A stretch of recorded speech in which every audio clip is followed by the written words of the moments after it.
So, ayan po yung ating Alada soap. Ito yung ginagamit ko. Ayan, CR. So, ayan. Betadine test natin siya. Tingnan natin. Oo. Ang ganda talaga ditong Alada soap. Nakakaputi kasi talaga ito eh. As in, pasang bang-bang pa niya. Wow, kita nyo legit. Legit, kita nyo, nag-clear na yung water natin. Hindi ko pa masyadong hinalo yan. Kasi hindi ko pa masyadong pinabulasin. Yes. Yan.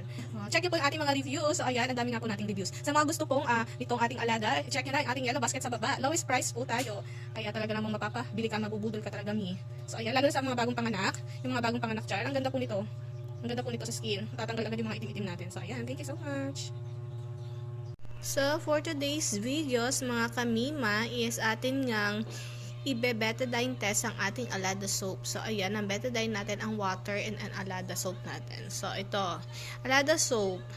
Ito po ay old fact na, mga kamima. Ayan, nakikita nyo ba yan? Ayan, may QR code siya. Ang new packaging po natin is violet. Magpo-post din ako ng video ng new packaging natin. Wala pa lang po sa akin sa ngayon. Hindi ko pa on hand yung new packaging ng Alada. Ito po yung dati pang Alada soap. So, ayan, paubos na lang po yan. Limited na lang po ang ating old pack na Alada soap. So, ayan. Ready na ba kayo?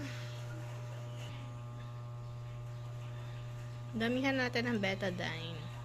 So, itong Alada soap, matagal na po itong sikat. Kasi talaga napakaganda po niya. And legit siya na nakakaputi. As in, magbabakbak yung skin nyo. Tapos, puting kinis talaga.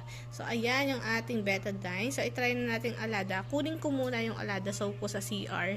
Kasi, ito din yung ginagamit kong sabon. So, tara! Excited na ba kayo?